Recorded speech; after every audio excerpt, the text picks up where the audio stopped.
Here in Wisconsin, we recently had a special election to determine who is going to sit on our state Supreme Court for the next 10 years. There were two candidates, Brian Hagedorn and Lisa Neubauer, and both of them were appeals court judges before they ran for the state Supreme Court.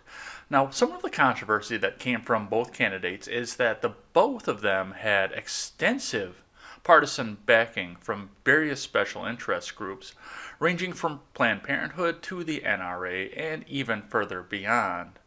Both candidates officially ran as nonpartisan, and both candidates had statements in their platforms stating their views on nonpartisanship in the judiciary, and for the most part they seemed to agree according to their platforms. But this really made me think about the judiciary in general and what we put into our federal Supreme Court and what we put into our state Supreme Courts and how that's different and how one can maybe shape the other. This past summer, we all remember the fact that the Supreme Court was one of the biggest sticking points in the news and one of the biggest sticking points in our government in general. The biggest fear that anybody had as soon as Anthony Kennedy decided that he was going to step down from the Supreme Court was that anybody who Trump appointed was going to try and overturn Roe versus Wade. And indeed they did try to put that onto Brett Kavanaugh when he started going through the nomination process to become the next Supreme Court justice. Roe versus Wade is considered to be a largely partisan decision by both people on the left and people on the right, but the difference being that people on the right tend to think of that as bad because it's partisan and it came out of the Supreme Court, and people on the left seem to think that it's good because it worked in their favor. I noticed almost immediately when Donald Trump started rising up through the ranks of the primaries and started rising to the top of the GOP. The pundits that supported Trump and Trump himself all said the same thing about Supreme Court picks that were going to come forward if Trump were to become president. They would all be strict constitutionalists. He actually had a list of constitutionalists that he wanted to put onto the Supreme Court. And every time a seat came open, there was going to be a short list based on the court and the decisions that had come in the previous years. And then he would decide from there which constitutionalist would fit the court best. The Supreme Court was a major battle for this young presidency because as Donald Trump was going into office, he had an open seat. So that was going to be one of the first actions that he did would be to fill a Supreme Court seat. And we got Neil Gorsuch, who is a very constitutionalist justice. Now, Kavanaugh himself is also a very constitutionalist justice. We can see that through some of the decisions that he made from the courts that he worked in on the lower form before he came to the Supreme Court. But those on the left did try to paint him as a right-wing activist rather than the constitutionalist that our president promised that he was going to be.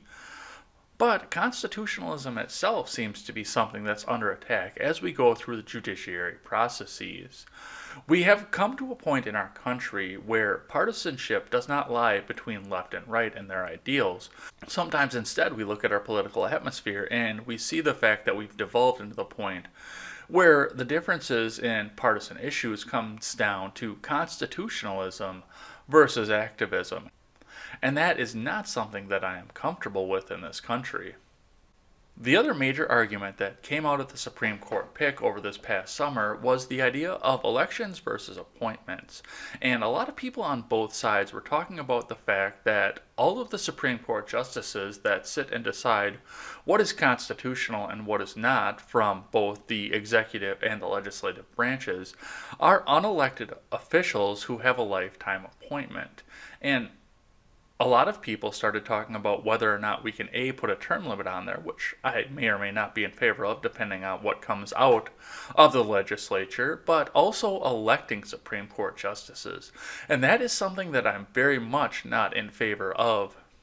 The race here in Wisconsin shows some of the problems that we do have when a race like Supreme Court, which is supposed to be nonpartisan, becomes an elected position, and suddenly both people are trying to campaign to get people behind them in order to get elected to the office.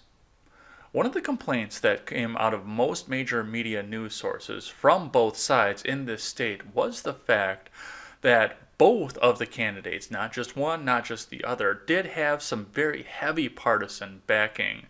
Neubauer was backed by Planned Parenthood, and while she was less partisan, I would say, in her law career, she did have a lot of the backing of many of the major left-wing groups. And of course, because Hagedorn was running against Neubauer, and the fact that he was the legal counsel for our former governor, a Republican in the state, it couldn't be ignored the fact that he received backing from groups like Americans for Prosperity and the NRA, both of which are true, by the way. He actually did receive backing for them. And it's situations like that, when we start to turn a nonpartisan judiciary office, which is supposed to observe the law blindly and without any sort of prejudice, into an elected position. The special interests get out there and get the money behind the candidate that they want, and both of them try to bribe each candidate into backing the positions that these groups and special interests want backed. While I don't want to see a partisan divide in any Supreme Court, I can take away a positive from the fact that this election happened. And that is something that Limbaugh has talked about and something that Shapiro has talked about already as well. And that is the fact that because we had a race like this and because it did become a partisan race, we can look at this and get a sort of an idea of Wisconsin's political standing on the federal stage before we have to go into 2020 and wonder how our state is going to go. In 2018, our state seemed to surge blue, and I've got my own opinions about that, especially when we talk about the governor's race. I've talked about them in a previous video, and I don't really want to go too far into them now because all of this is over, and my former governor did not want to have a recount on any of this, so that's something that's in the bag. But our state did seem to surge blue, and that made a lot of people worry that 2016 was a complete fluke, and my reliably blue Union state was going to go back to be blue, and there was something else that was going on in 2016. And I don't think that that's really the case anymore now that I watched something like this happen. In Wisconsin, the law states that if a race for any seat comes down to below 0.25% in the polls, it will automatically recount on the state's dime. And if it comes down within 1%, the candidates are allowed to call for a recount, but they do have to pay for it themselves. Now, as soon as Hagedorn declared victory on election night, Neubauer started requesting that she get donations to come forward and try and pay for this recount, which she is inevitably going to call for. The race came down to just under 0.5%, so it's not enough to trip an automatic recount, but Neubauer does definitely have the right to call for a recount. And because I talked about the partisan divide earlier on in this video, and I talked about the money that backed both candidates and the groups that are backing both candidates especially, there is enough special interest money out there to make sure that Neubauer does get her recount. So we are going to be watching this here in the next few weeks here in my states, and I invite the rest of the country to sit here and watch the results of this as well. It's going to be a good bellwether for where my state lands as far as the federal elections go. Regardless of the outcome of this race, it was a razor-thin race. Throughout the entire night, Neubauer and Hagedorn were neck and neck with each other, and the entire race came down to 6,000 votes out of 1.2 million cast statewide. And that's not the only recent razor-thin race that we had. If we remember, Walker and Evers were neck and neck, each of them trading places at the top by 100 votes here and there throughout the entire night of the gubernatorial race, only ending when there were just enough votes found to push them up past the point where Walker could have requested a recount, about 30,000 votes found at the last minute. But what that tells me, outside of everything else, is the fact that Wisconsin is still in play on a federal level. Most analysts out there will remind everybody the fact that the last time Wisconsin was a red state in a presidential election was the year that Reagan won almost every state except for our neighboring state of Minnesota. It was reliably blue for the rest of the time, and there was a lot of union backing that supported that, so I understand why it was.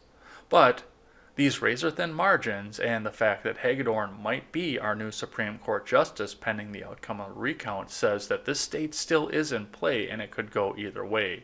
That means that we are going to get a lot of attention on a national level, and people are going to actually try to do things to help benefit this state that I love and that I would love to stay in.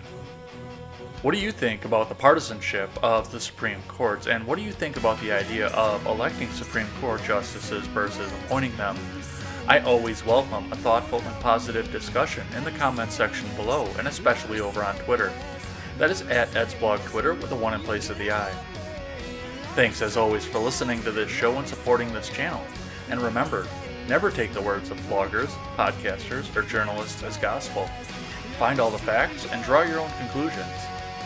Take care.